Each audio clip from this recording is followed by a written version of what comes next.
computer. I probably should record to cloud, but I'm recording to the computer. My theory about that, Cosmin, is that the cloud, recording to the cloud would use up bandwidth. I'm not sure how true that is or how important that is, but that's my theory. There's also a limit, but it's not that big. It's a pretty big limit. Okay, so now I'm sharing the screen again. Okay, so the first thing on the slides is your questions, issues, and concerns. So did you all, Irina, have a chance to go back to the mural and add any questions, issues, or concerns that you wanted to make sure we covered for the rest of the day? No, I haven't done that. Okay, should we try to do that for a minute, for a short time box? But I think the many questions we already asked. That's true.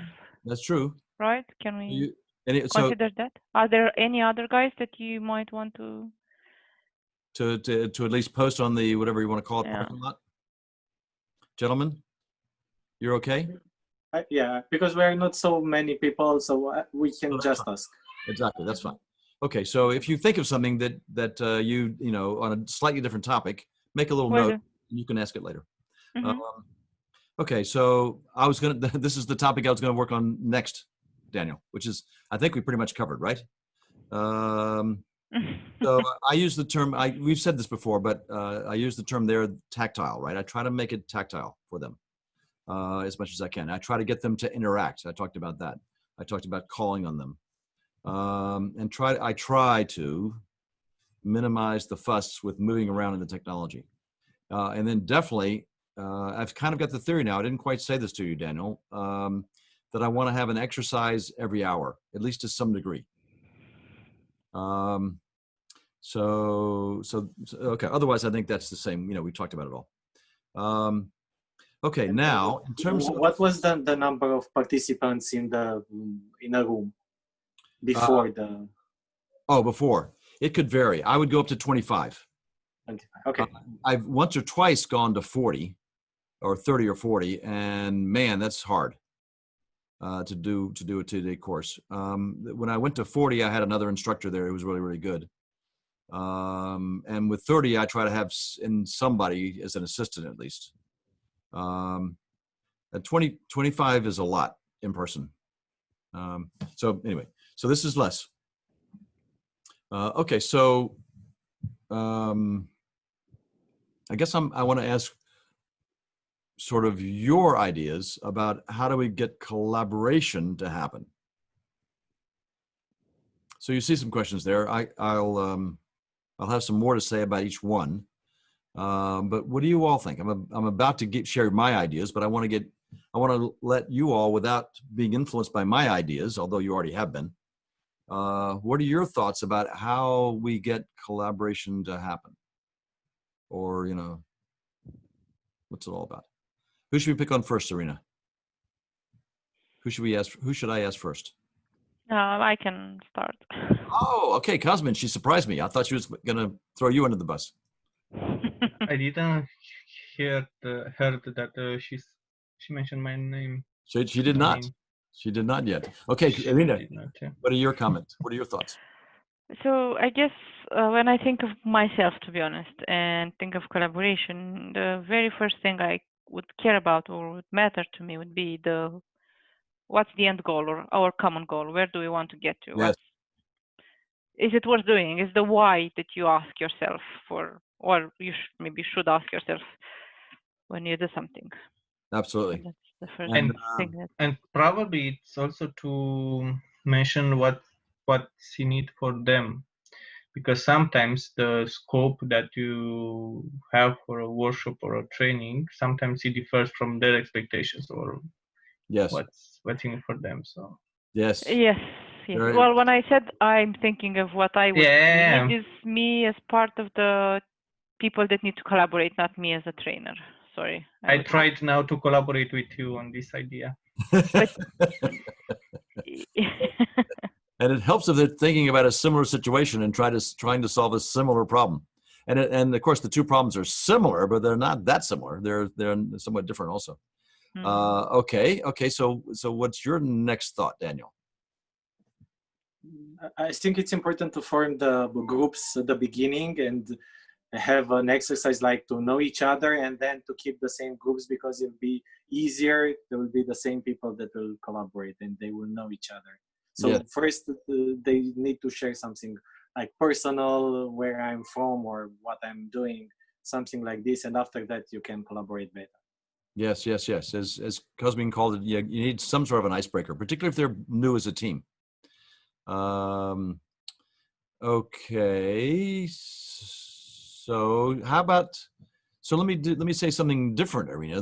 I kind of basically agree with your comment, actually very strongly, about real collaboration.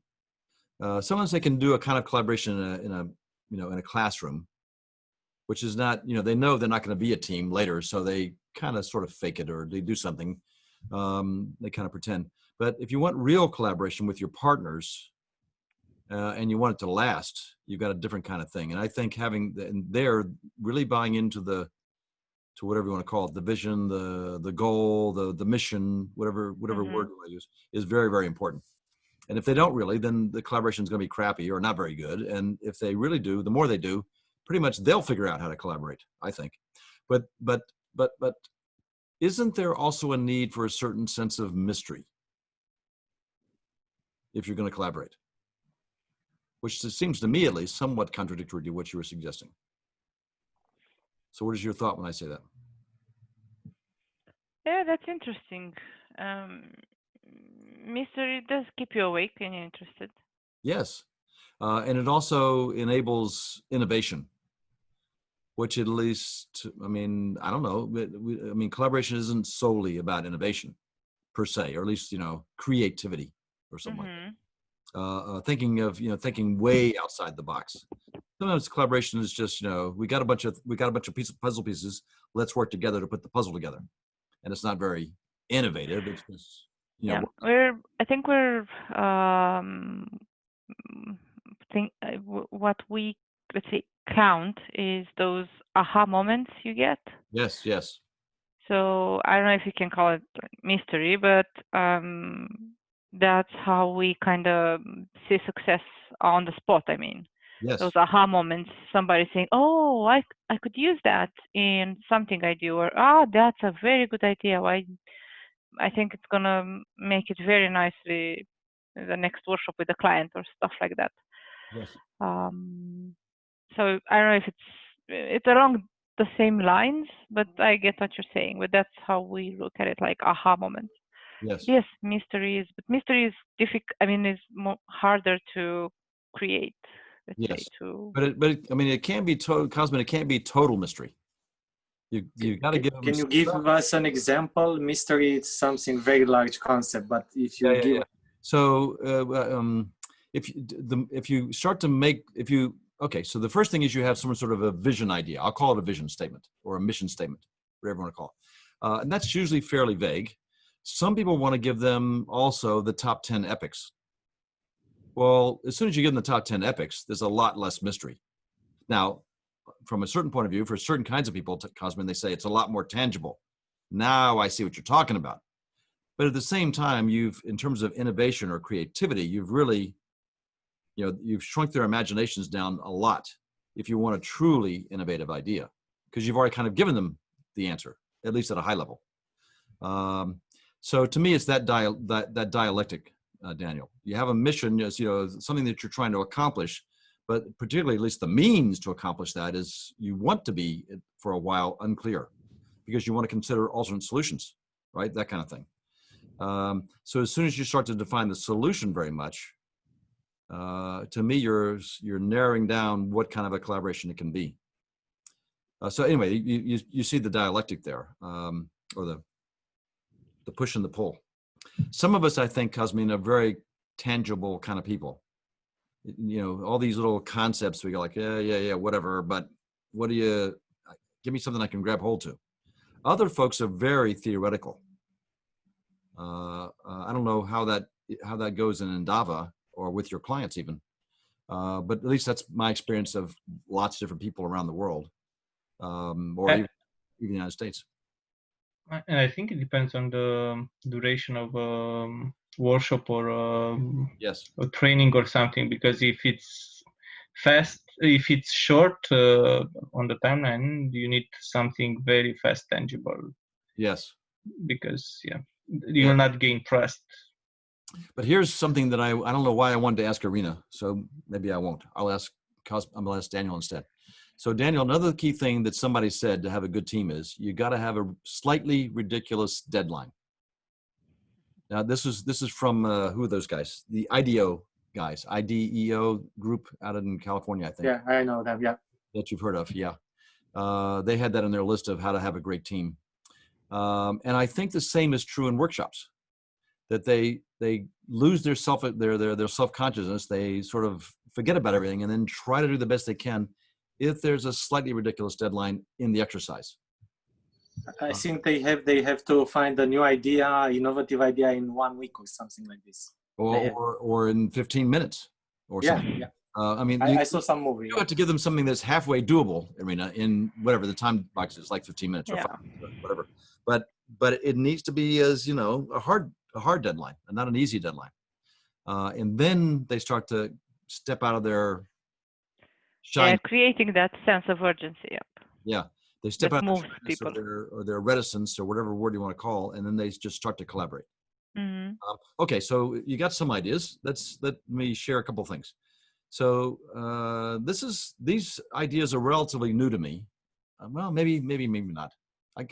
I just wrote them down recently and grouped them in this way. Individually, some of them I've been kicking around for a long time. So I've in my mind, I divided up collaboration into 3 parts: the initial setup before we start doing anything, then the actual doing of the collaboration, and then giving ourselves feedback about the collaboration, right? Which, as soon as you think of it, is very obvious. I mean, it's just like simplistic, right? But then, to make it a little bit more detailed, I started to break down the setup into 3 or 4 parts, right?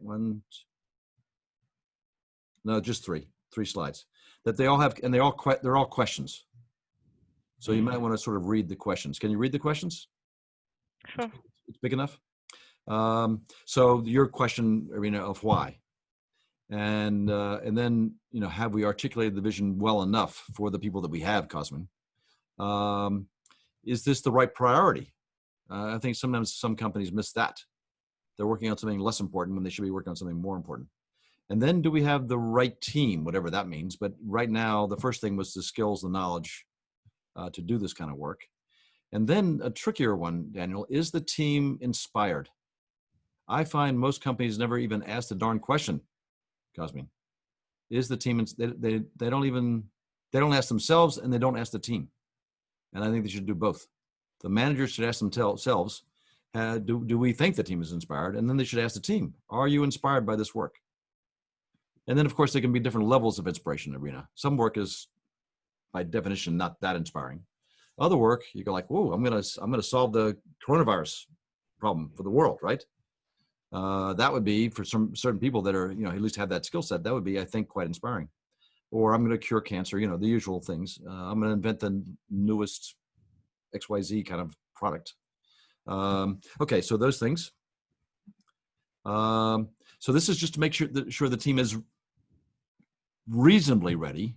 I'm not sure you're going to get really good answers on all these questions, Cosmin, but at least you'll go through these things and ask yourself, therefore, after I get these answers, do we think we're reasonably set up to do good collaboration? Okay, so page 2. Do the team members want to work together? Sometimes a couple of them hate each other, for example. Is there good chemistry, which is a little bit different thing? Are they set up for success? I don't think we ask this question enough. And particularly, we don't let them answer the question. Do they think they're set up for success? Have you read the paper by you? Oh, you do know the paper about Ba. Okay, that's on my little list of articles. If you've forgotten, if you can't find it, Cosmin, I think you can download it even. The concept of Ba is the name of the article. I think is their ability to identify and fix impediments. Of course, Daniel, that would be natural to me, it's supposed to be natural in Scrum. I'm not sure that people that do Scrum actually do it very well, always. And do they feel responsible and want to commit? Or are they committed? Which is a little bit different than inspired, Irina, I think, right? Then, okay, number 3, is there anything outside the team that's a major commitment? I mean, there's always noise outside the team. So waiting for the day when there's no noise outside the team, that day's never going to come. But sometimes there are major impediments, you know, and so it's really not going to work, or at least it's going to be very seriously hampered. Do they have access to the right chickens? So in my courses now, I focus on that issue of at least a little bit. Does the team feel they are allowed to self-organize and self-manage? Okay, so if those things are, you know, pretty good answers for most of those things, Cosmin, I think we're set up to maybe do collaboration. Then, as we do it, do they have a semi-agreed upon process? I think this is one that the guys who did the wisdom of teams, I think they say that in their list about teams, Daniel, that they have to have an agreed process. You know, I tend to think at least Scrum is part of that. And then I want to say it's not too heavy. Is the team adapting the process well, or adding, my version of it would be adding the right things to Scrum? Is the team able to communicate well? Do they collaborate well? And we started to talk about that yesterday. How would we know what good collaboration was? So we could come back to that issue again. But anyway, we try to evaluate it at least. Are they white? So I really like the idea of whiteboarding. I think that's a key part of collaboration, not the only part. I think of just drawing pictures on a whiteboard. That's the classic version, but it could be on an iPad. The thing about the iPad, Daniel, is only one person can draw at a time. It'd be really good if everybody had, you know, a multitasking Microsoft Surface or something. I don't know that I've ever seen a tool that really does that well. Maybe I hear some good things about Teams. I haven't really tried it. Anyway, the whiteboarding I think is pretty important. Okay, that's one. How well is the team using the tools they have? So one thing is to have the tool. The other thing is to be trained and then actually practiced at using the tool well. And I think those two parts we tend to skip over. We just make sure they have the tool. And we sort of, well, of course you're going to figure out how to use it. Well, usually, of course, means it doesn't happen very well. Well-trained and well-practiced. Does the team, are they adjusting their chemistry as the emotions go up, down, sideways, and things change? Are they adapting their chemistry, I'll call it? You could call it, Cosmin, you could call it emotional equilibrium or something like that. Cosmin, you and I are totally logical, but you know how Daniel and Irina can be. They get emotional about stuff, and they gotta, you know, deal with their emotions. Yeah, I know Irina. Yeah. Yeah, exactly. Sorry, Irina, I'm just teasing, but you know what I mean. Okay, how about cultural differences? So I mean, to me, cultural differences are a lot of things. You could almost call them personality differences, but think about the culture of some of your clients versus the culture of Endava. I gotta imagine that there's sometimes fairly close mapping, but also sometimes fairly different cultures between the two. So there's all kinds of things in the whole culture thing. I think most people are not good at talking about cultural differences without people getting, you know, you're insulting me, no, or this kind of stuff. It just feels awkward to talk about often. And then big interpersonal differences, which is a little bit different thing, more at a person-to-person basis, right? And then how, so I'm thinking Myers-Briggs, but there are other ways of talking about that kind of thing. Okay, so then one more, okay. How visible are things? So yes, this is another thing I want to talk about. We'll come back to it a little bit later. We need something like, whatever, Azure DevOps or would be Trello, all those, you know, all those kinds of Scrum tools. Jira, all those kind of things to make the work visible, and not just have the tool, but implement it well so the tool really is visible. People know how to get into it. Everybody can see everything, not just the one or two people that get to manage the tool, but everybody can see everything, and they actually do use it. Now, anyway, so then how creative is the team as they do this work? How well is the team combining working alone versus working together? We talked about that yesterday. And then is the team having more fun or becoming happier? I don't know that we ask that question enough, at least typically. Oh, some more. The team are they managing conflict well? So I'm a strong advocate, Cosmin, for, I think you use this term, Daniel, positive conflict. And then obviously negative conflict, at least kind of in the simplistic definition, we don't want it. or yeah, we don't want it. That's easy to say, but we need to minimize it and or deal with it so that it, the negative effects of that dissipate and go away. Are they avoiding groupthink? So I see a lot of teams that don't worry about that enough. Is there a balance between getting the work done efficiently and the flash of creativity, that aha moment, as you called it, Irina, right? So it's one thing to work hard. There's other thing to do the, sort of the tortoise and the hare thing, right? If you want to work hard and do the tortoise thing, that's fine. But sometimes, those guys that have that aha stuff, they don't do anything for a long time. They just sit there doing nothing. And you go like, and then all of a sudden they come up with some brilliant idea and you go like, whoa, that was great. And then are they managing their risks reasonably well? Okay, then the feedback. I don't know. Which of these is the worst, Daniel? Which one do we pay attention to the least? Maybe the feedback. Maybe the setup. I don't know. Anyway, is the team identifying the right ways of getting feedback? And by saying feedback, I don't just mean the sprint review, Daniel, in Scrum. I mean all kinds of feedback. Short-term, longer-term, strategic, tactical, all this kind of stuff. Is there good transparency around the right things to be getting feedback on? And if we optimize that transparency, right, that the right people can see and then therefore give us accurate feedback. Are we doing it at the right frequency or frequencies? How honestly is the feedback given? Or are people, being too nice or maybe too harsh? Is how quickly are we acting on the feedback, right? A little bit more. Oops, I should have said one on the previous one. If there are delays, and usually there are delays, can we reduce them? And then, in theory, you could try to get every kind of feedback every 5 minutes, but that's not practical. So what's the right trade-off between speed and usefulness and that kind of thing? Are they using it to make the best adjustments? So it's one thing to get the feedback, then you got to actually adjust appropriately, relatively quickly. Then as they are moving forward, is the feedback helping them become, I hope, at least stay inspired or even become more inspired, Irina, right?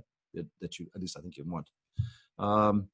And are they feeling that they're becoming more successful, that the feedback is working for them, or the whole thing is working for them, but particularly the feedback? And then the stress is they're dealing with the stress reasonably well. I guess I'm getting back to that idea that too little stress is not good. There's a really good level of stress, and there's the bad stress. So we're trying to get it calibrated into the right level. Anyway, so I just want to share those things with you. I think that if you think those through and let the team think those through, they can help themselves collaborate better. But I want to go back to what I said earlier, Irina. And maybe I say it a little bit later. Hold on, let me just take a look. No, maybe, nope, I don't think I think I said it earlier. The thing was giving them or helping them define for themselves, what does good collaboration look like? How would we know that we're doing it well? And I think if they could articulate that better, and maybe they might have to iterate on that definition, but if they can articulate that better, then they can start to make it happen better. If they, you can imagine people coming in and they've never collaborated with anybody, right? They've just been in their little cube. And I think we get people like almost like this. It's hard for them to even imagine what collaboration would be, right? So you help them articulate what it would look like, and then they can start to make it happen. And then start to make it a grade, not just sort of yes or no, are we collaborating or not, but rather there's good, there's better, there's best. And they can see themselves progressing up a scale of collaboration. Anyway, I think these three things, if they think about them, they can start to move up that scale. And this is related to the activities in a workshop, or with what? Because you discussed about the teams, yes. more like the Scrum team. Yes, exactly. So the way I'm thinking about it, it's more about ongoing collaboration with the Scrum team or whatever, right? Or the Scrum team with the partners. But I do think if you to really analyze this, maybe you can think about this stuff, but for them to really analyze it, there's too much stuff there. So you might want to pick and choose and make them a little bit of self-aware. How do we get good collaboration in this workshop that's going to last 2 days? And do it a little bit. But that's too many pages. You'd be spending too much time just talking about collaboration rather than doing the workshop and collaborating. So you got to balance it, I think, if you're going to try to make these things useful in the workshop. It's too much for the workshop. Whereas for a team that's working together for 6 months or a year, this isn't too much to take, half a day off and talk about for a while.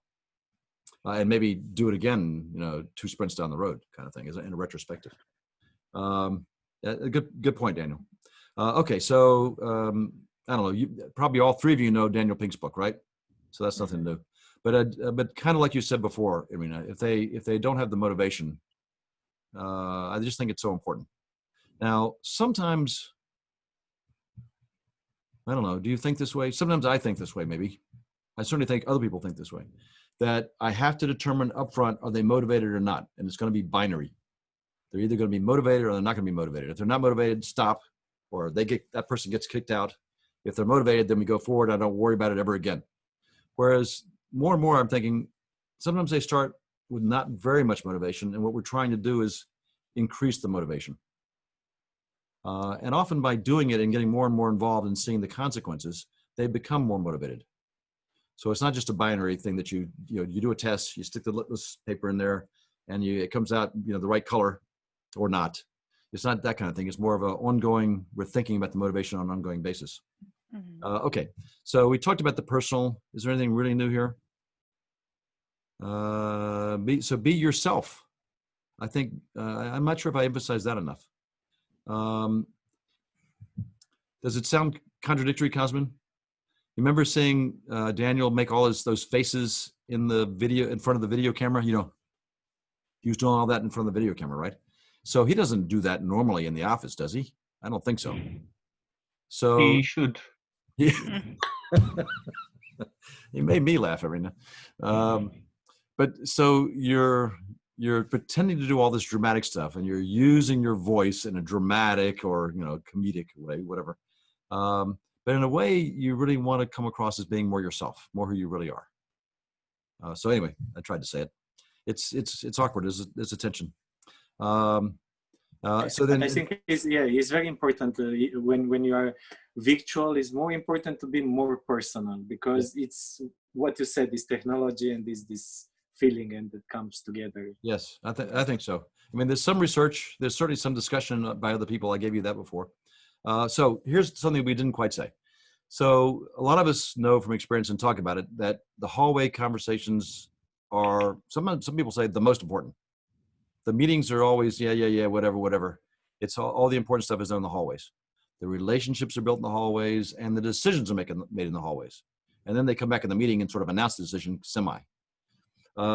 So then if we're online, Cosmin, how do we replicate or replace all those other kinds of things that we would have if we were in person? So the hallway conversations, the water cooler, the lunch, the, on the way to the car, on the way to the restroom, whatever it is, all those kinds of things that happen. How do we replicate that? And I'm not recommending bringing Google Glasses into the bathroom, Cosmin.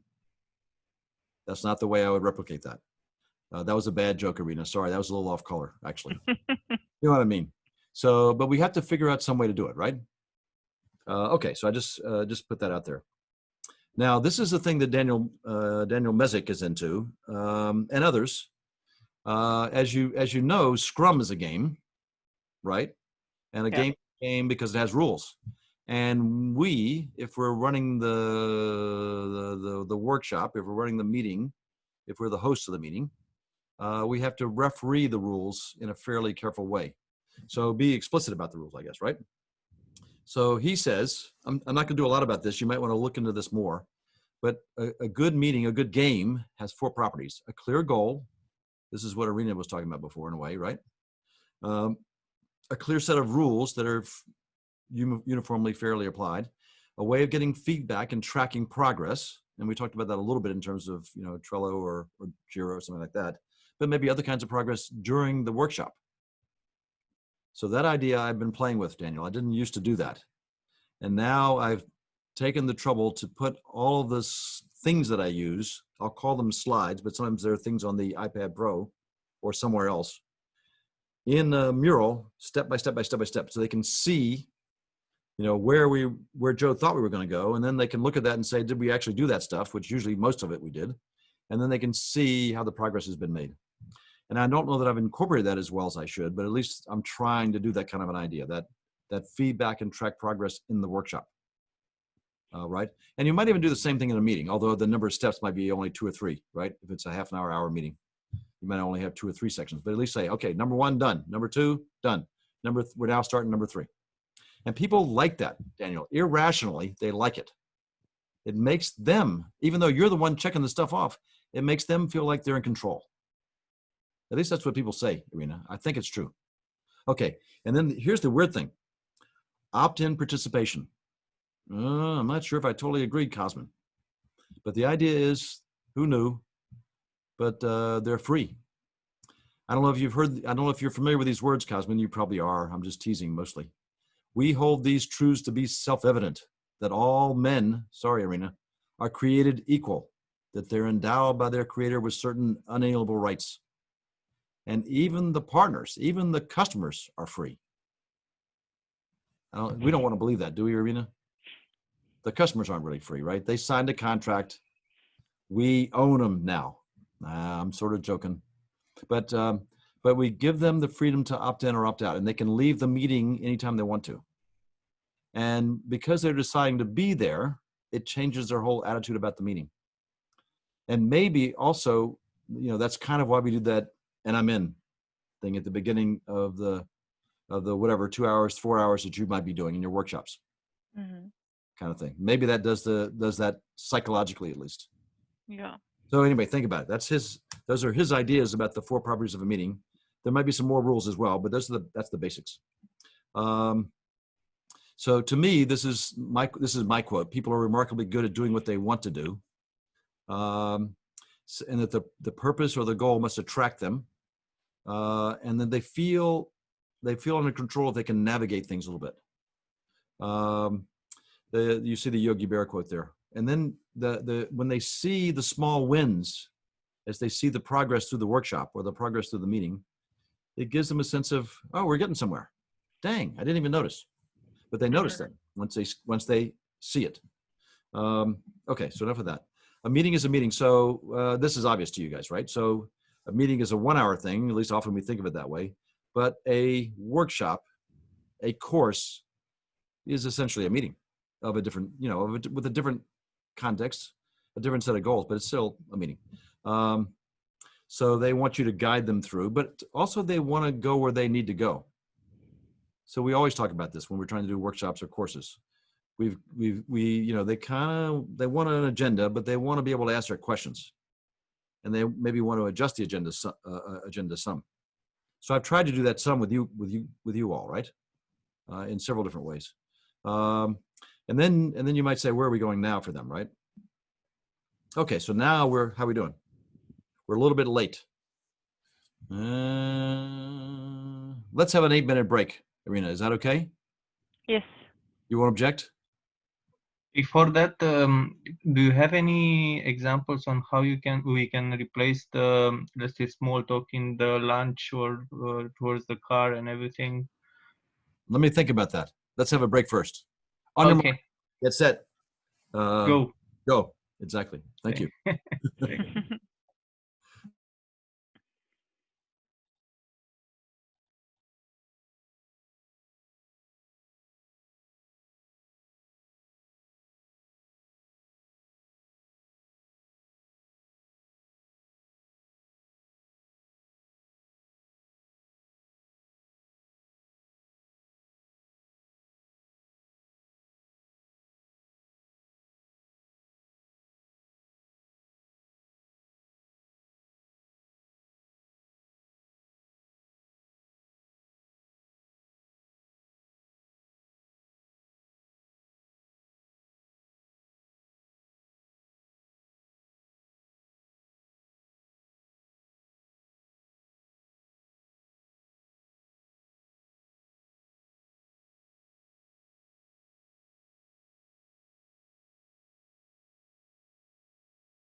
Ja, Daniel, das ist so wat bezig.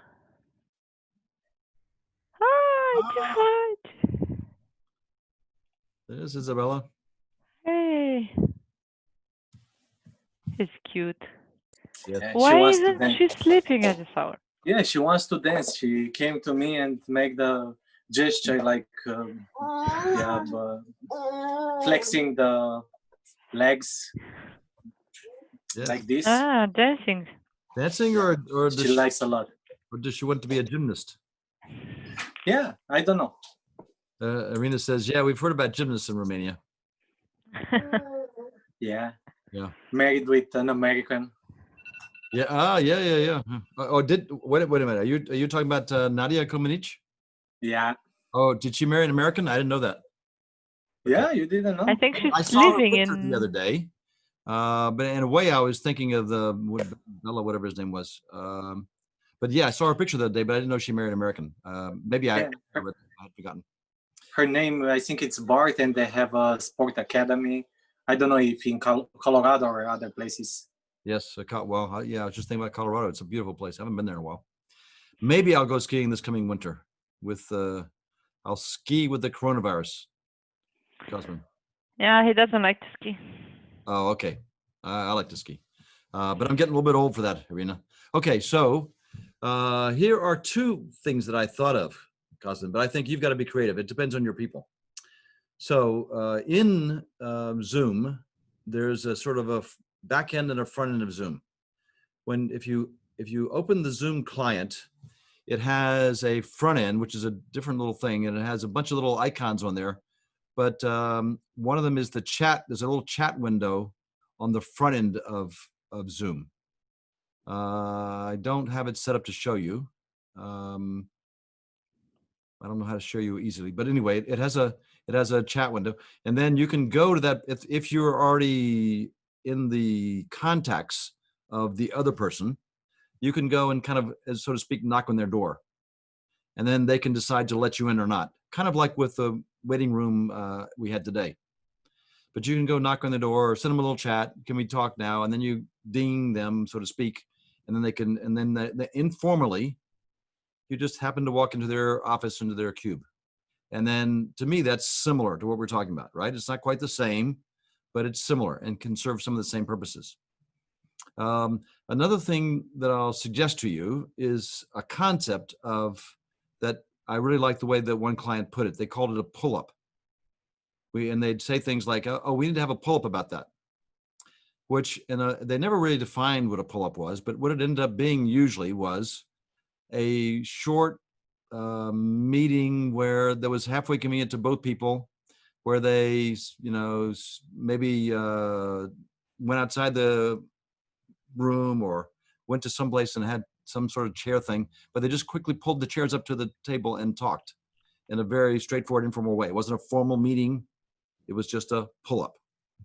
And so in a similar way, you maybe informally or otherwise, through Slack or Microsoft Teams or whatever, just say, can we talk? And then you're all of a sudden, you're on Zoom, you're on the video, and you're doing, and maybe you need to have a name for it, not necessarily pull-up, but you give it a name. Let's have a little quick meeting on Zoom. And maybe you give it a name like pull-up or whatever. And you accomplish a lot of that same kind of informal conversation, relationship building, things like that, that way. Anyway, those are two ideas for you. They don't feel to me good enough that they cover all the things that we could do if we were co-located, but they help. They start to fill the gap. Okay, did you think of one, Daniel? Also, if you create the channels on Slack, Yes. and they can use it in time of the meeting training for, yes. Yeah. But, okay, well, I'm still biased though. I mean, Irina, seeing the other person's face is so different than just seeing a Slack, right? I mean, a Slack can help maintain the relationship, but you still got to see their face sometimes, Daniel. Yeah, Slack is for Slack people.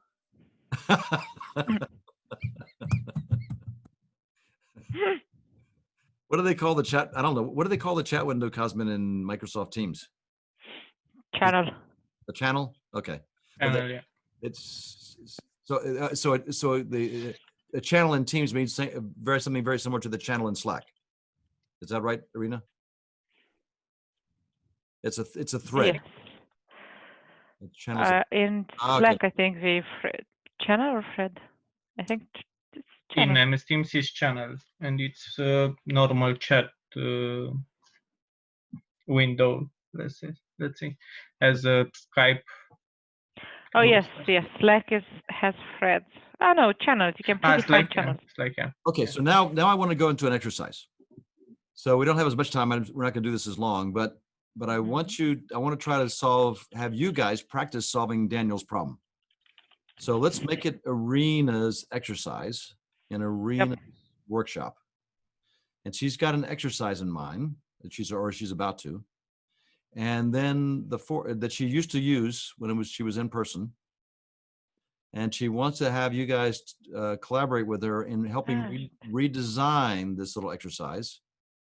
And we're going to collaborate and talk about it for 5 minutes.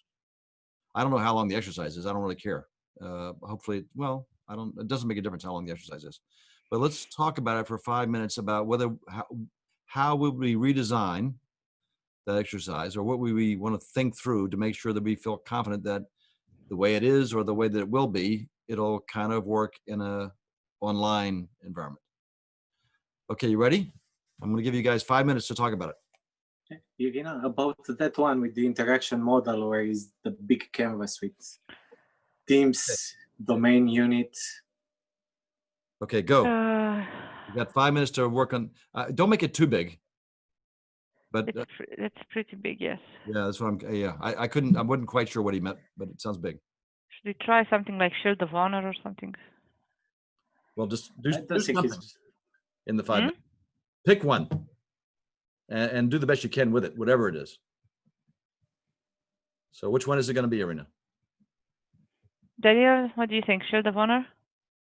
I think it's easy, the Shield of Honor. And I don't want it easy. I think it, but we can discuss it if you want. Okay, which one were you saying?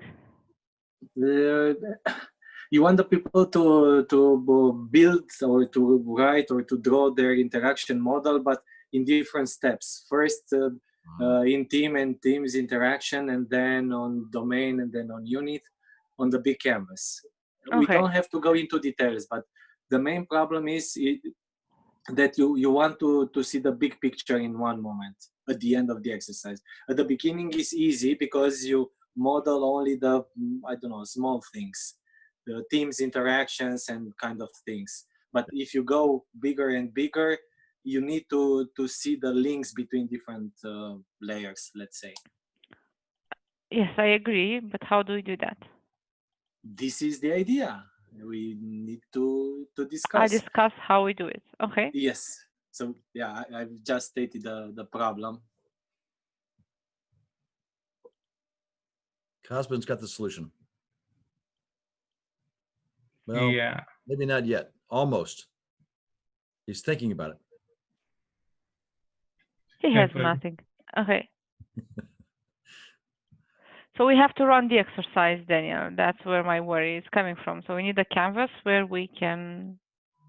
Yeah, there is no problem just to have the canvas in Miro, because you can put the picture and you can draw on top of the picture. The problem, I think, is that you cannot see the whole picture on the small monitor. Yeah. So this is, and you cannot disconnect different parts because they're important, the details, and there's also the connections, and it's difficult to go from one to the other. You need, if you're close to a big canvas, you just look closer to something, and yeah, it's easier to navigate and to see the big picture and also the details. Could some people, maybe not all, but could some people have a big monitor? And would that make I thought about this. Yeah, but you cannot control it. Only if you are dispatching to them a big monitor, or you can say as a prerequisite for the training or for the workshop or for the meeting, have a big monitor. Yeah. Yeah. So for example, I needed to buy one from from online because I didn't had the time to go to the office during the pandemic. So Yes, I me too. And they're not that expensive now, but you know, a yeah, but couple $100. Okay, so what's your thought, Irina? Um, I don't know what I should do now. Sorry. I don't know what I should do now. Okay. Well, you see what you need to do, so you've got to come up with the best way you can to do it. So how are we gonna? Is there a compromise somewhere in there? why the Zoom I guess we in could give up part doing it doesn't work? together, but it seems like a valuable thing, even if we can't see it all at the same, quite at the same time. So in, I don't know, you got Miro, so couldn't you shrink it all so they could at least see it on a, if they use the Exactly. whole 16-inch screen, they could see the overview, and then they can look, you know, zoom in here and then zoom into that part and zoom into that part. Would that be good enough? It's Or different than put to it in see a PowerPoint. Yes, it's an different. than to see the A0. whole thing. Yeah. It's different than to So- see the whole thing. I agree. Another idea might be, another way of skinning the cat is you do certain parts of the exercise, maybe a couple parts, and then you send it out to be copied at some copy place, you know, 8 copies, and they get, or maybe in the copy shop in each of the cities where each of the people are, and then they get their own big thing that they physical, that they can then talk about in from the big point of view, Daniel. That's an idea. I'm not in love with it, but it's an idea. Yeah, it depends if the people they're at home or they're at the office. It's, yeah, so this is the problem. If each of the people are at home, it's very difficult to do kind of these things. If they go to the office, it's good because they will stay in, I don't know, in different rooms, but they will have big screens. So yeah. Okay, one more thing I wanted to say is in designing it, Irina, you've got to think about how do you give them the right instructions so they do it the right way, so that it's all actually on one canvas or a mural or whatever you want to call the thing, and then they go into enough detail but not too much. I would reckon you're doing this now already in person, right? Yes. So you've got those problems of giving the right instructions, but the thing is you can usually see right away as they're doing it on the big piece of paper. I assume they do it on a piece of paper now. Is that right? Okay. So you can see right away whether they're doing it right, wrong, or otherwise, and then give them additional instructions if they need them. Whereas when it's remote, you don't see that as well. It's at least very common. But you can see it on Mural. It's the same. You can inspect and go. Each yeah. team has a section. Yeah. Okay. Yeah, So so I guess that's the key to the thing. One of these tools that is more advanced, like Neural or Miro or whatever, you do the big thing and you do one for each team, and each team has its own place in the whiteboard. The whiteboard is a big one. You can see what other teams are doing, yes. and they just zoom in on their side of the whiteboard, and you have to be very explicit to tell which part of that team's canvas they need to use at which exercise. Yes. Yes. I don't know how else So, you could so do let's step back. We did the best we could in a short, very tight time box. So you can see it's awkward. We almost don't know what questions to ask ourselves, right? Irina certainly feels that way. Where do I go with this next? So, and there are difficulties, and some of these difficulties can be tough. So you got to make some sort of compromise. What I've been surprised by, Daniel, is actually in some ways it's actually, I mean, to me, I thought it was always going to be a big compromise. I compromise here, I compromise there, I compromise again, I compromise again. Wow, it's going to be a lot less good. But actually, I find sometimes some of these things are actually better. I think net, it's not as good as being in person. But in some other ways, it's better. And so once you learn how to adapt the right way, so I find that I'm not able to quite anticipate what it's really going to be like. So if you can, Irina, here's my suggestion that you kind of give yourself, tell yourself, and then you get a couple of people and say, let's pretend like we're the team and we actually do it. And then you watch, somebody do it and you go like, ooh, I got to see, I'm seeing how I got to either change it or offer different instructions or something. And then even so, you've experimented with it. Even so, when you do it the first time, the second time, you're going to learn things. So you're going to have to adapt again. But as you do one, as you do the next one, as you do the next one, and particularly if you help each other and you're all doing different experiments, you're going to learn to think about different things and help each other build them faster. But at first, it's going to be very awkward, like maybe you felt this time, Irina, right? Okay, so I wanted to just get into that a little bit. We're going to get to that more in a couple of minutes. I'm sorry. I have another question that's come to my mind. Please. The other thing is that we have bigger groups, like 4 or 5 teams, because each of the teams learn from the other team's contexts. Yes. And if we split the big things, I don't know how we can do this together, like sharing experiences. So another problem for me is splitting the group and then making some sessions together. I don't know how. Yes. So in terms of splitting the group and having some feedback, I think Zoom with the breakout rooms will support you fairly well. How big a group is it? Yeah, but the idea is that if you have like 25 people, you cannot do it. So probably we'll do 2 sessions different with theory, with exercise, but we need a way in one moment for them to be together. Or I don't know if it is possible if there are 2 or 3 trainers, if they can do it together. From my point of view, it's better for them to be together, to be split, but in sometimes to come together and share the experiences. Okay. The first thing I want to say is, from my experience, it was a little bit awkward, but it worked the breakout rooms worked pretty well pretty quickly. We had a few problems with them. Sometimes we would open up the breakout rooms and people wouldn't go in, or they'd go into the wrong breakout room. That hardly ever happens, but it did happen a couple times to me. And so that was awkward. People feel a little awkward, this whole process of going into the breakout rooms, which is semi-automatic. But once they get used to it a little bit, it works quite well. You need to remind them that that if you, the main facilitator, are outside the breakout room, all you have to do is one person can leave the breakout room and come and ask Daniel a question, or whomever it may be, every other question, right? And then go back in the breakout room. Yeah. And they can do a lot of breakout rooms. And then with a relatively small group, you can bring them all back and have some group discussion. Now, you're talking about a somewhat bigger group than what I'm used to. I've done it with some 2-hour meetings with Agile Carolinas, where we went into breakout groups. And we had 25, 30 people. And that worked pretty well, but they didn't have a real thing that they had to accomplish. So I think you have to be honest with them at first. We're going to do this. Maybe we only do it for a short period of time. We think it's going to work. We may have glitches. If we have glitches, we're going to learn from it. And you're honest with them. We haven't done this a lot of times. We're trying to make it work given coronavirus and all this kind of stuff. We think this is going to work, but we're going to try it, and you're going to be the guinea pigs. Give us feedback.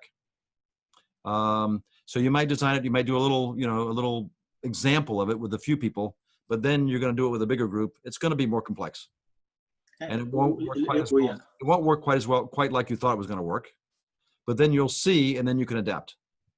Yeah, we'll do a pilot. The problem, as I see it, is like when you're lecturing to 25 people and you cannot pay attention to the faces of all the people.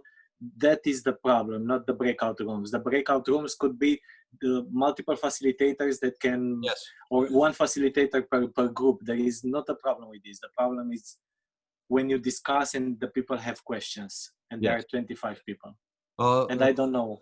Yeah. So you gotta experiment with that. I mean, you seem to really want it, so you gotta experiment with it. You're not going to be able to probably see all the faces at the same time. Now, you can put it on so that the speaker comes up, or at least that the speaker gets highlighted. Do you notice that my box has a little yellow thing around it, right? Yeah. So if you hear somebody talking and you don't see them, then you can flip through and get to the speaker, and then you can see their face. But you kind of, I like you, Daniel, want to be able to see everybody's face at the same time. And I'm not sure if it's going to be quite that good. But I still think it would be still useful to do compared to doing nothing. Right? I mean, you got to compared to what is it useful? Okay, so enough of that. You get some ideas. Let me do a few slides, but the main thing I want to do is these 1 or 2 slides. Okay, so let me just see where were we? We did this one. Okay, so we talked about before, define what you mean by collaboration, but for your event or for different parts of your event, what kind of a collaboration do you want? I kind of want to come back to this, but first I want to be sure we have time to do this. So I want to show you this that I do that you asked about, Daniel, about Agile Release Planning, which is similar to your workshops. Simpler, but similar. Yeah. So, sorry. I knew I wanted to get ready, but I didn't get ready enough. I think I can sign on this way.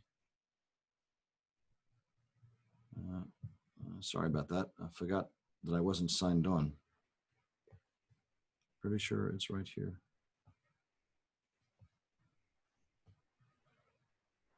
Is it from me? It's from me. Introducing now. Ah, this one. For today. Okay, good. So I've got Zoom. I'm signed in without video. And I'm going to show you. Oh, I've got to let myself in. So this is my iPad Pro. Then I share. You know how to do this, right? Share the screen. And then, so I want to. It's being shared at me. So I've got to unshare this one. So I can then share this one.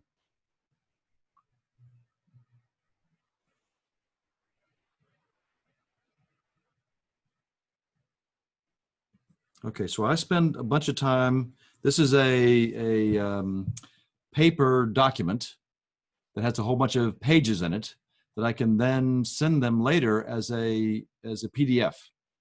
Are you familiar with the paper app? Did you already say that you were, or do you use?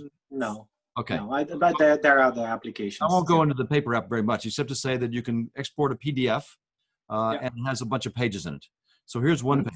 So I spend a fair amount of time walking them through the exercise arena. They later do this as an exercise, but I walk them through the exercise. So this page is some key concepts about Agile Release Planning. I'm not going to say what all the concepts are, but at least you get a visualization of what it might look like. And I'm doing little bit by little bit and talking with them and interacting with them as I draw this, right? Okay, so this is sort of the key concepts. Then the next page is what we're going to do today in the Agile Release Planning workshop. So then I walk through them. We're going to do step by step. First of all, I'll talk about we're going to have these people. And then I talk about why in reality, I mean, here we're doing a workshop. Usually we have 4 people at a table or a breakout group. But in reality, we would have 11 people, 7 plus 4, right? And then I say, okay, we're going to go through this process. We're going to do vision, then we're going to do product backlog, then we're going to do business value, then we're going to do effort, right down the list, right, Irina? And then some of these things explain things. I'm not going to go into all the details. But I show them with these 2 pages what we're doing. Those you do it online. So when you discuss, you draw it. I'm writing each line as I talk about it. And so I've done it so many times. I know exactly what I'm going to write, right? So I'm introducing to them concepts, but also the process. There's a whole bunch of things that are mixed in here. So I just wanted to get you a feel for that, and make it concrete for you. And then here's the next interesting piece. Then I take them to Mural. Whoops, I've got to unshare that. Yeah, I take them to Mural, and I have them work on this. And I think I put it in here. No, it's a different one. I've got which one are we in? We're in this one. Okay, so the Agile Release Plan that is there. Let me move this one. I thought yes, this one. So I'll use this one. This is not the world's best example, but it's a good enough example. So I'll move it into your room. Where's remote? So let me share, not that, share from here. Share the screen. I'm going into Mural. So these are all the murals, but this is the one I just added to the room. It's kind of like a picture that Mural uses. Okay, so I start them at the bottom. This is so I have a template that we designed. This isn't a Mural template. This is a template that a colleague and I designed together. And you might argue that it's backwards, but anyway, I kind of go from the bottom up. So down here, we talk about the personas. And then I zoom in and I say, these are the personas we're going to use in this exercise. In real life, you'd go through some effort and maybe you use these little things over here and create personas and so forth. But for this simple, relatively simple exercise, I'm just going to give you these roles, these personas. Okay, so now we're going to use, this is just a little extra thing. We're going to use these personas to create stories.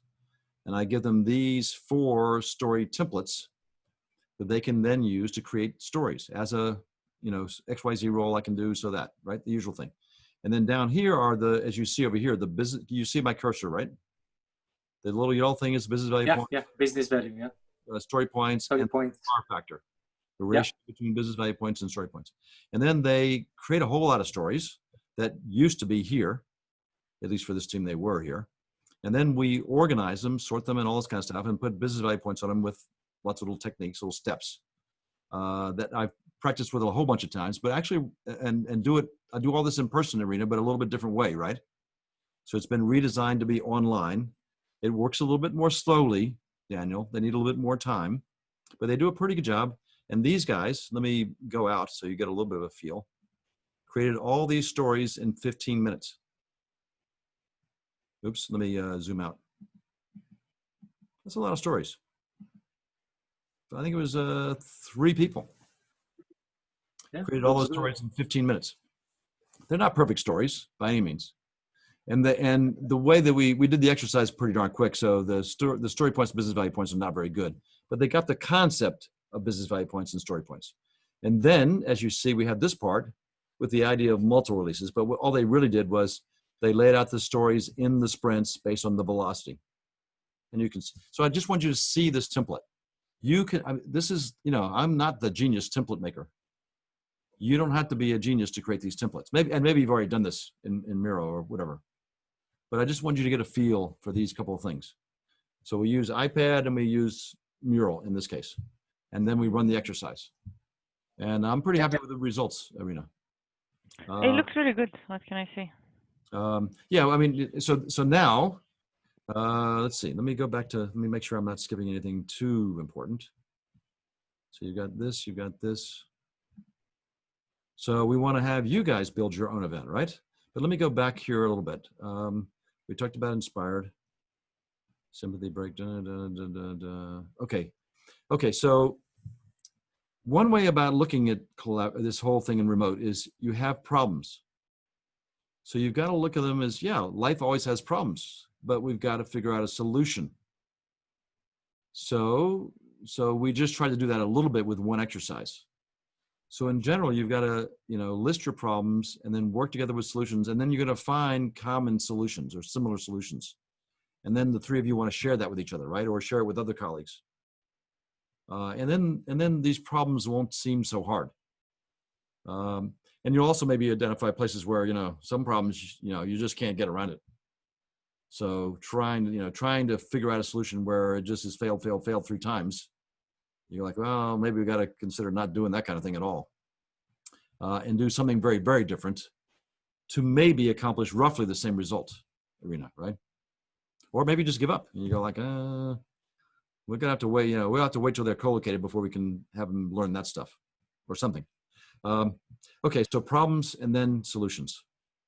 So if we have time, maybe we'll come back to that a little bit. I think we probably talked about your main problems so far.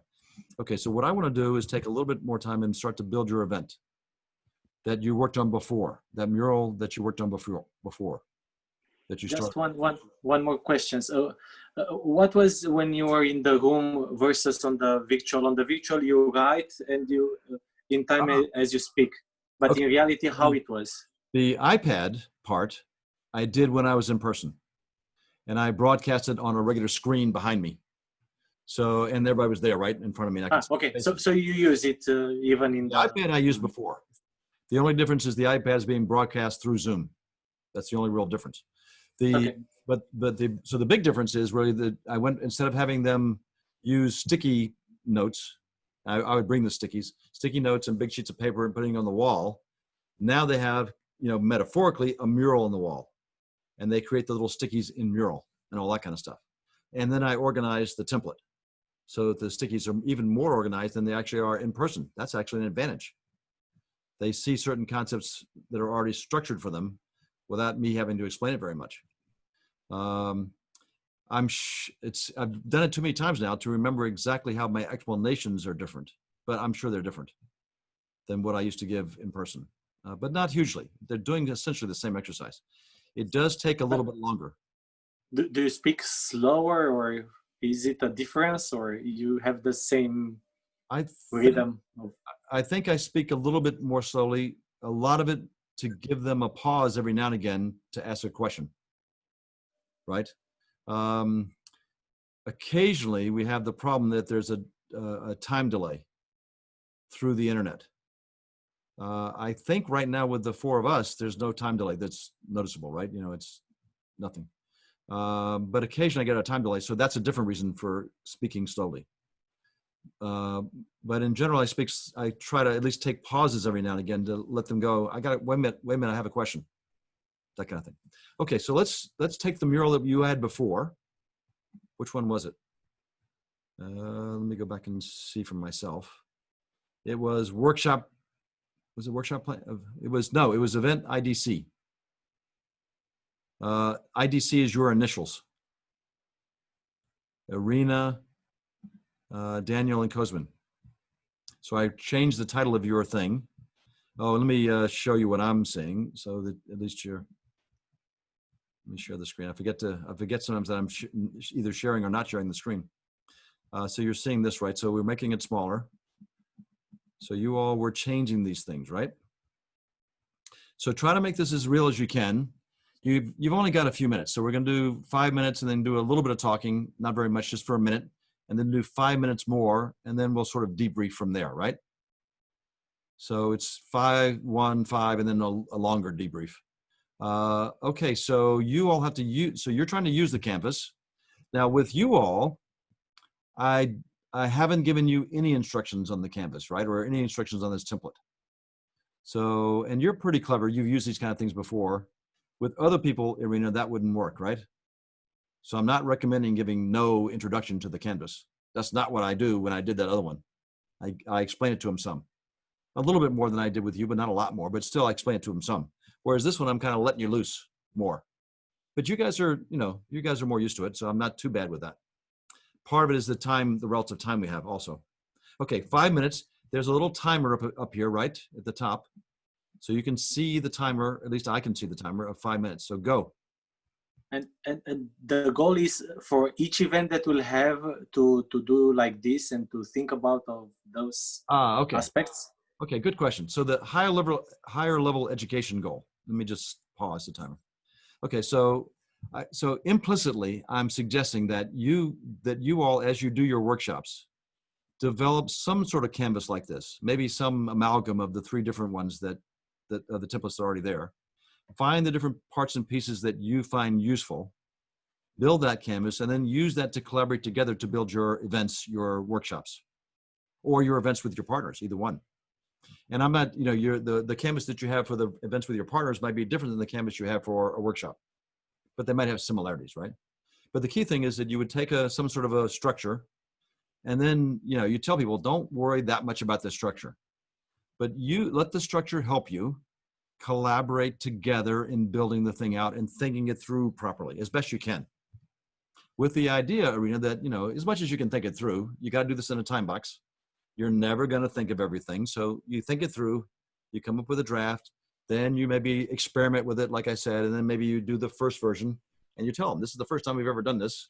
It's probably going to break, but at least we're going to do it with you guys, and let's have fun seeing how it breaks. And then after you do it once, or often even the first time is actually pretty good for them. One thing about it, Irina, they like being the guinea pigs. They feel like, oh, we're special. We're the guinea pigs. This is fun. So you use that. As long as you're honest with them, you're the guinea pigs. Then when things break, they don't mind it. They go like, oh, this is fun. Things are breaking. So it's kind of funny psychologically.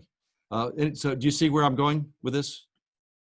And then I'm having you feel also the way at least to do some work in terms of actually collaborating like you want them to do. So you're trying to emulate them and feel it the way that they feel it. And hopefully that gives you lessons about how to help it work for them. And so we'll debrief about that later. But don't think too much. Don't think too much like you're up here in the sky. Think mainly of how do I help, let's say it's Arena. How do I help Arena create this event and define what this event's going to be, whatever the event is? Okay, we'll go back to the 5 minutes. On your mark, get set, resume timer. Okay. So we continue with the same event, right? Yeah. Yeah. Okay. Come on. How do you help Irina? I want to see it. Experience journey.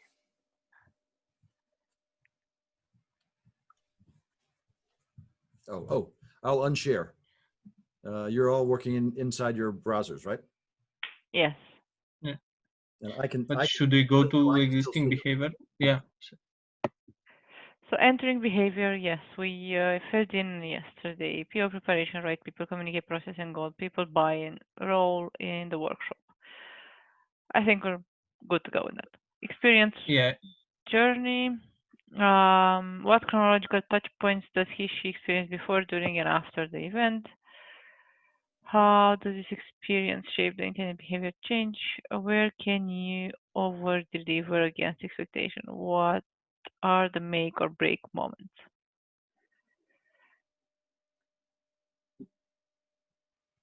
Okay. What are the chronological points? Let's write on one sticky. What were they in the ABC workshop? You define a vision. You define a roadmap. No, Come on, guys. I you haven't done define, you this. define a vision. You define the features. You estimate the features,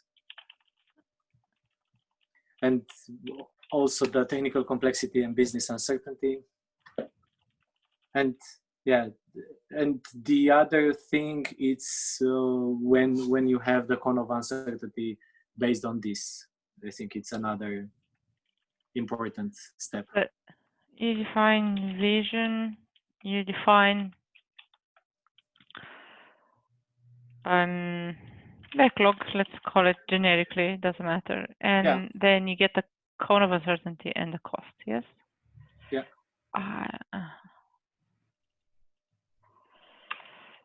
Cone of uncertainty plus cost. And very important is at the end, you should see you'll invest in this, you'll not invest, or you need more time to refine, to narrow down the cone of uncertainty. Cosmin, are you writing on the same piece of paper I'm trying to write, or I don't get it? Yeah, I you gotta was make it on the smaller. blue one. Hmm? You gotta make I her was on the- smaller. Oh, you're working on the blue ones. Yeah, let's make. Trying to do the check. And then you can. Yeah, there you go. Okay, you're good. You're good.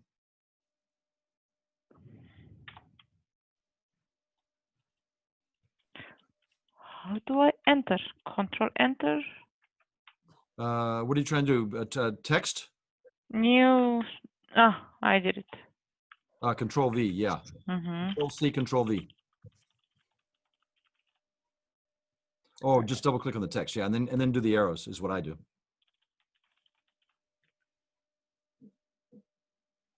Sizing, says Cosmin. Okay. Oh, he's copying. Yeah. I cannot see the timer. Where is the timer? The timer's way at the top. No, it's about a minute left.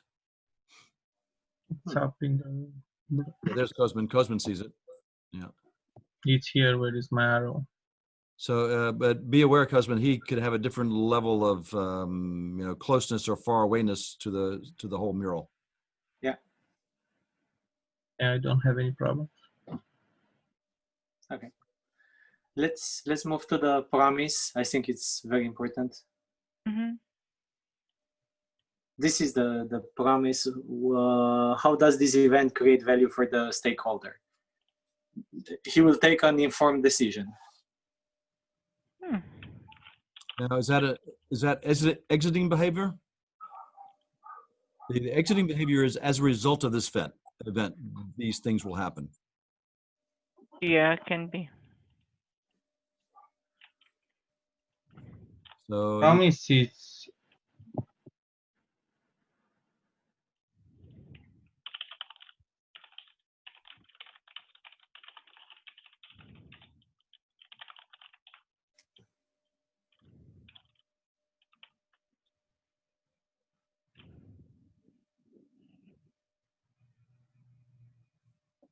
Yeah, they're similar. Okay. What's Irina going to say? Yeah, So it's almost too much, isn't it, Irina? There's too many possibilities. it's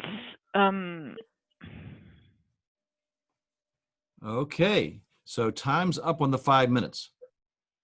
Okay, so what do you notice? What are your takeaways?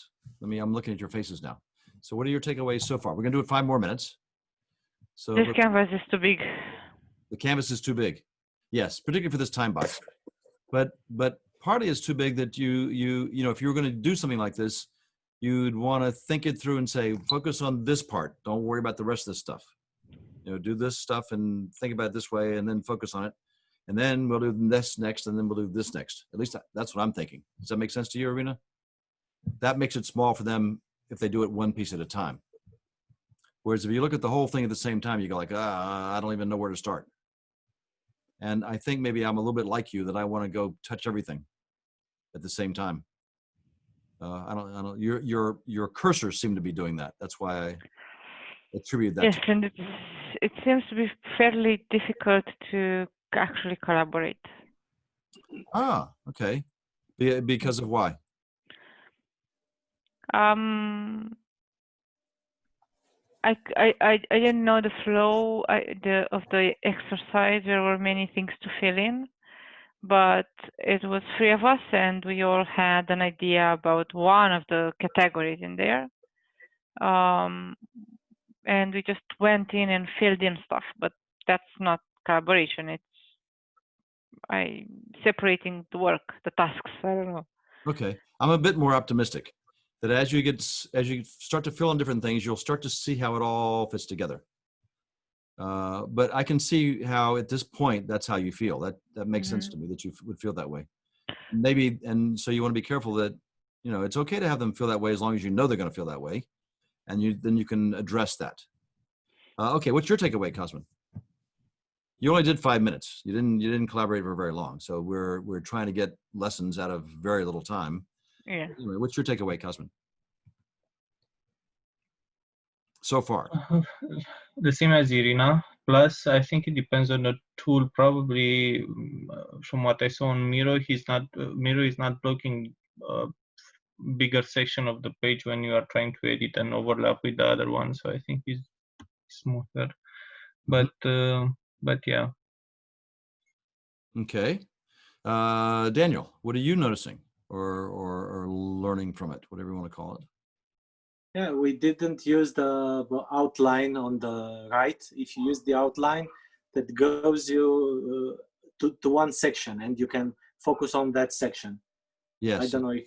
Yes. So I think this is one of the things, and the other one, I think, because it was a very short exercise, we didn't receive instruction. Usually, the trainer or the facilitator will give specific instruction. Look, there are the 10 sections. Start with this one and then continue with that one. You have, I don't know, 10 minutes for each of them, and this relates with this and with this, or like, okay, we have 10 minutes to complete the first 3, and you show what is the status and what is the time. Yes. Yeah, something like that. So you've got to have, yes. So you'd want to have that and reasonable time boxes for each section, which, you know, sometimes the first time you design it, you don't know what the reasonable time box is going to be until after you practice a little bit and see how they go. And then of course, every group is different. But you start to get an idea, you know. Usually if I give them about 7 minutes, it's usually going to be good, or whatever the number is. Okay, so let's do a little this part of explanation is taking something else out from the normal presentation, probably from the theory, maybe from the conversation of something. So the part of explaining a tool or an exercise versus the real, let's say, the physical world, where it's very intuitive, or in 2 minutes you are explaining everything. Yes, it can take longer, and this is to my taste, this is a more complex template than I'd want to use. It feels complex to me, but I have to say I've not really used this template before. So maybe if I use it a couple times and then I knew from experience how to use it, from watching somebody else use it well, then I'd go like, oh, I got to explain it to them. I probably wouldn't do a very good job explaining to them the first time, Irina. But then after I saw somebody use it well, and then somebody use it as a beginner, and then I explained it once, and then the second time I'd explain it a lot better, I think. Right? You can imagine that. This is a more complex template than I would normally want. But so my thought was kind of like what you said. Where did you read those instructions? 1, 2. It does have a concept of an outline, but this is kind of more like a circle. Anyway, so let's do 5 more minutes. Pick out, I don't know, maximum 2 boxes, like commitment, return, or whatever, or maybe work more on promise and instructional design. You know, two areas. And you're sharing it now, right? Here you can close the thing on the left a little bit if you hit that X at the top, right? I show you just to show you the outline, and I think it's very good because it goes. Oh yes. I forgot about that. Yep. Yeah. Yes, and it explains it more. Exactly. I've not really used that obviously, but I've seen it before briefly. Okay, good. So work with it for 5 more minutes, and then we'll do a little bit more talking about it. Okay, so 5 more minutes on your mark. At least make some progress on Irina's idea. I think you can still use this, Irina. So let's go for 5 more minutes and then see where we are. Go. Do you guys want to continue with the exiting behavior? I think that's Yes. Yeah. Let's finish that one. okay. So informed decision on the product. We have one sticky note. Then I think it's interesting to see what is her attitude in public. I think that's a fair question in there. Should say something about more. Oh, how do you say? They More trust confident. And also trust the team and understand that it's a More decision taken confident in together and we work together. Product, yes.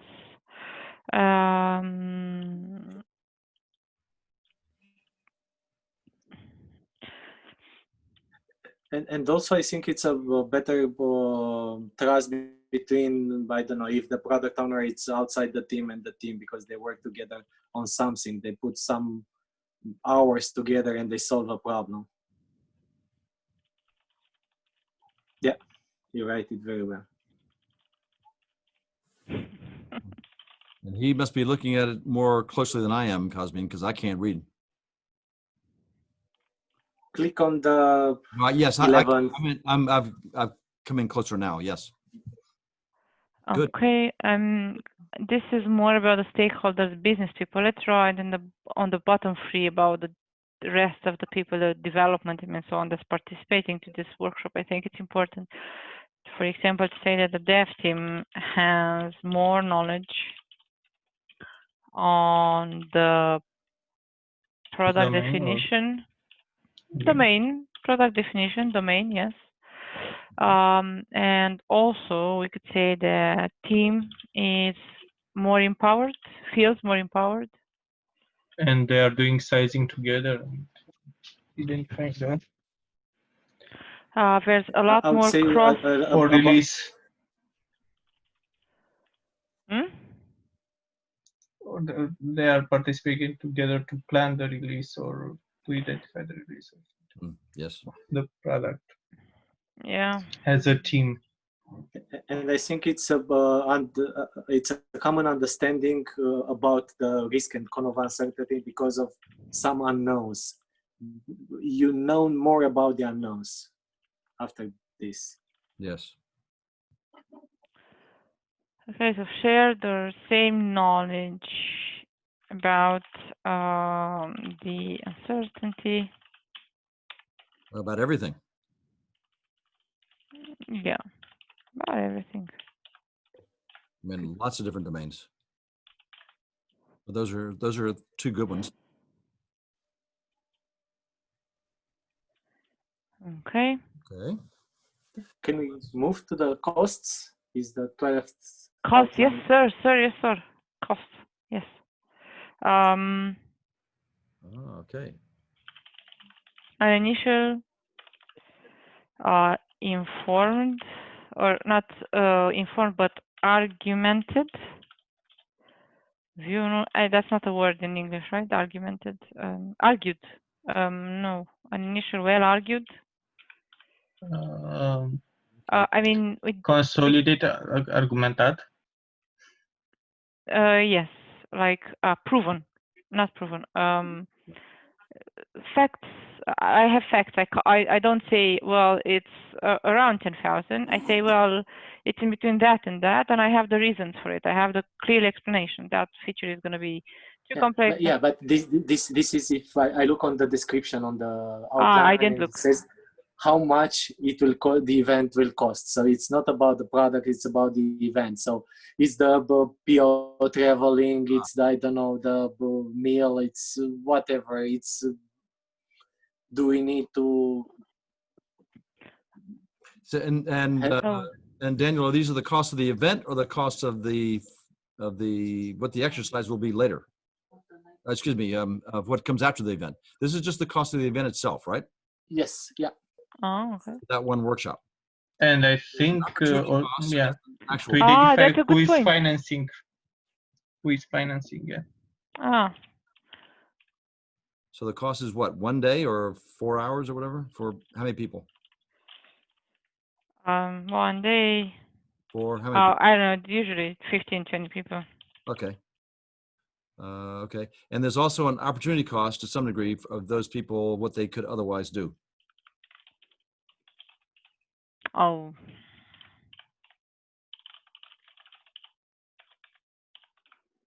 Okay. And then the 15 and 20 includes Endava people as well. Yes, client in Endava. Okay. And so they're all reasonably close. Any other costs?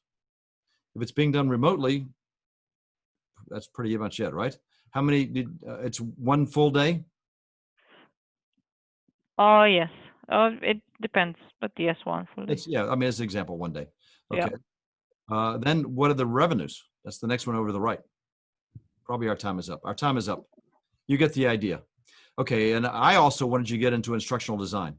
But anyway, so right, you mentioned that, yes. So from a meta point of view, we started to help her a little bit. I'm not sure how far we got, Cosmin, a little bit on her specific thing with the specific workshop. But to me, you should have takeaways at a high level about how we want to do these kind of things, right? But anyway, either way, what's your biggest takeaway so far, Cosmin, on this? Maybe we'll go around 2 times. Each of you can have 2 different takeaways. Active listening and to trust the others. To actively? Active listening, empathy, and trust the others. Oh, okay, okay. Ooh, that was different than I expected, Irina. Okay, what's your takeaway, Irina? Well, first of all, Daniel, does it make sense what he said? Do you feel like you understand what he means? Okay, good. Irina, what's your takeaway?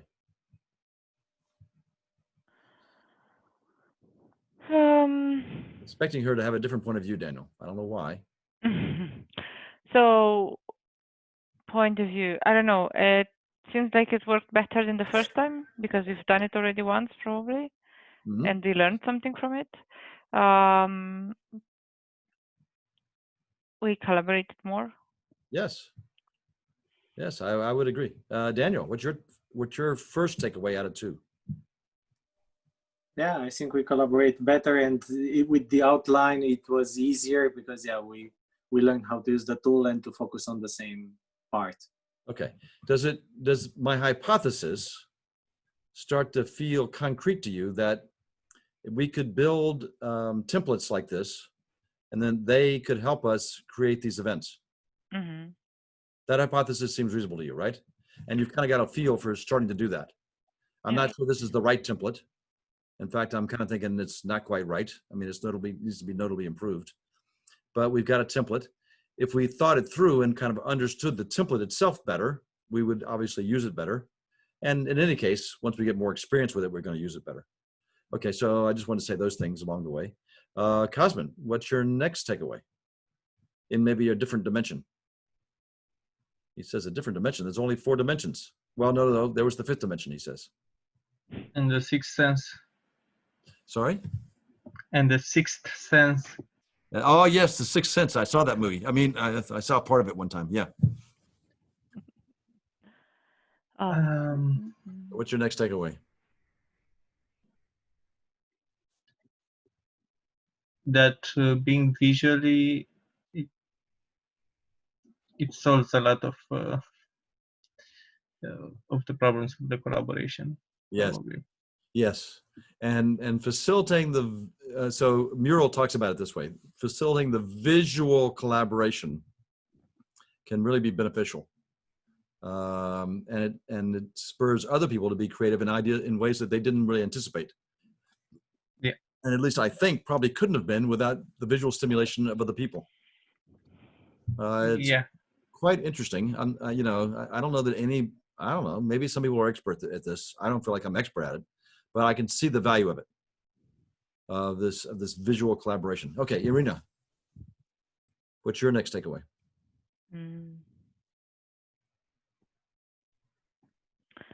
Sorry, I'm just thinking how to do some of our canvases Yes. in the whiteboard. Well, that's one of her takeaways. It's making her think about how to use the canvases you already have. Oh. Or maybe other canvases she was thinking of before. I think it is. It's making you think of them differently. Is that what you're saying? Yep, I think so, yeah. Okay. Can you articulate a specific way? So first of all, I think there are some things that we need to simplify and be more specific on. So it's very clear to the participants in a workshop or training what they need to do in it. Especially if you have multiple groups working on the same canvas. When I say the same, I mean different objects, but same format. So I think you have to make it as explicit as possible. But question is this: so this would be like a framework through which to define your events, right? Yes, this is the framework to help the 3 of you. My idea of what this collaborate to create those events. I mean, to define them. Is this becomes a framework to help the 3 of you, or maybe more of you, work together to define your events better particularly when they're online. So and the online ones would start to have a certain similarity, right? You might end up doing the same thing later when you go back to in person, and then also do a similar kind of framework, but it would have different parts and pieces. So I have to admit one thing. I just noticed that I've been so worried or thinking so much about how we're going to do trainings for others and how will other teams in Endava collaborate remotely and how will we help them to collaborate remotely, that I totally missed the point of us as a team collaborating remotely. No, that part never escaped me. Yes, I can see that, but yeah. And I'll say, I don't know if you know this saying. They have this saying in English. It's always the shoemaker's children who have no shoes. Exactly. Yes. So you've heard the expression before. Okay, Daniel, what's your takeaway? It's all about attitude. It's okay. This is the situation. We can do it. It's just, I don't know, be courageous and make experiments, try, see what works, and go further and adapt and do another. So yeah, I think it's about the attitude and the mindset, and it's doable. Yes. So imagine your clients who maybe haven't done that much remote stuff except for some remote meetings, which are usually bad, and then you try to have them do a workshop like this. So you can imagine them feeling as frustrated as you've just been feeling. And all of a sudden, you now have more sympathy for them, don't you? Kind of Irina was saying that before. I want to make sure. I got to make sure I explain this well enough. Otherwise, they're going to be just floundering in here. And so I'm in some ways sad that I didn't understand your situation well enough to create a better template for you. But mostly, I'm happy that I tortured you, Cosmin, because now you're going to have more sympathy. I had earlier also. You're going to torture your own students. Maybe not as badly as Vlad did. Maybe you won't torture them as badly as Vlad did, but you'll torture them nonetheless. But I'm kind of joking. You know what I mean? I know. Okay. So now let me ask a different question because time's kind of up. We're a little bit, in fact, we're more than a little bit over time. I'm sorry, I didn't realize that. And you guys are late. What time? It's after 11 o'clock for you. Okay, so if you don't mind, for my sake, from the whole thing, from the 2 days, what's your biggest takeaway? I think we should let Cosmin go first, right, Irina? Yeah. Okay. She says you, Cosmin. Sorry, she threw you under the bus. I have some network problems. You can do that thing that people do it when you're on the phone and I'm in a tunnel or something, and just sing. What I really like, Irina, is they say, "Could you repeat the question? I was on mute." Which has Yeah. nothing to do with why they didn't hear the question. Good one. Okay, we gave you time to think, Cosmin. Yes, you did. You can have a second. You can have a second bite of the apple if you want. So don't feel like this has to be the end all and be all. Is that you need to have a balance between keep it simple and to think to all of the variables and how to construct something. Yes. And to identify the target audience and to move around and yeah. Yes, and well, so now you make a point. So your brain is trying to make it really simple for them, but your brain is going through all the complexity of it. And so you've got to kind of separate yourself, Daniel, and not let it overwhelm your own brain as you're actually giving the presentation or giving the exercise or doing the exercise. And you keep it still simple for them, even though back in the back of your brain, you're thinking like a jackrabbit. And I find that hard, actually, sometimes. Sometimes I'm thinking about it too much and I can't keep it simple for them enough. Yes, men can only think of one thing at once. Sorry. Oh, okay. So it's easier for him. And yeah, another thing that it is on my to-do list is to play memory games so that I can retain quicker the names of the other people in the meetings. The good news is I actually had a joke on that. they have their name in the corner of each of these little boxes, Cosmin. So it makes it easier. I'm sorry, Irina. I actually thought of a joke on that. I wish you guys a training with 20 Indians or Asian people. Or we could put it in Chinese, couldn't we? I mean, make it even more fun. Okay, so what's your biggest takeaway, Irina? There's no recipe. Yes. And I guess make it as comfortable as possible for your audience whilst keeping as much as possible the purpose and keeping the purpose and the objective of the meeting or the event or whatever it is. Yes. So when you said there's no recipe, the way I took it was there's no silver bullet. Yes. Right? I mean every meal should have a recipe, but then you give the recipe to Cosmin and it's going to be a totally different meal than if you did the recipe. Mm-hmm. If you know what I mean. In other words, agreed. Yes. Do this is sort of high level basic, but everybody's going to execute it differently. And there's no silver bullet. You're not going to magically get rid of all the problems of being just remote. Yeah, and you just have to exercise it. I mean, yeah, that's it. And you'll learn how to get better and better over time as you try to practice some of these things and see how you can get them to work with your own personality, right? Yeah, and your own sense of priorities. I mean, not all the advice that we talked about is necessarily equally useful to each of you, or true. So you got to prioritize which ones am I going to try to execute on, which ones am I going to kind of ignore for now. And then the other problem, Cosmin, is a lot of the good advice you're going to need later, but you're going to have forgotten it. But that's why we did the video, Cosmin. Then you can go back. Yeah. Then you can go back to the video. I'm semi-joking, but semi-serious. Okay, Daniel, what was your biggest takeaway? We can do it. You can do it.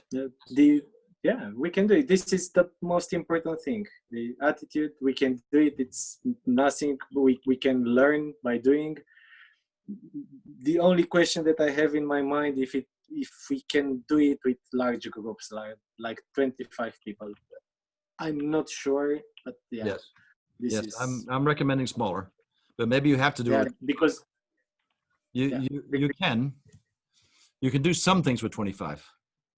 That'd be interesting to talk about. Anyway, I better let you guys go before you fall asleep. And I've got to get to another meeting myself. But anyway, I really enjoyed it. Thank you so much. Yeah, me I'll too. send you an email. I'm going to put both these videos, Cosmin, up on the YouTube channel. So I'll send you an email once I've done that, and a link to go there so that you can get them. I think you've got everything else, but if not, I'll send it to you. Yeah. Thank you so much. Thank you. Thank you, Joe. Have a Thanks, nice day. Joe. It was Bye. really fun. Okay. Bye. Bye.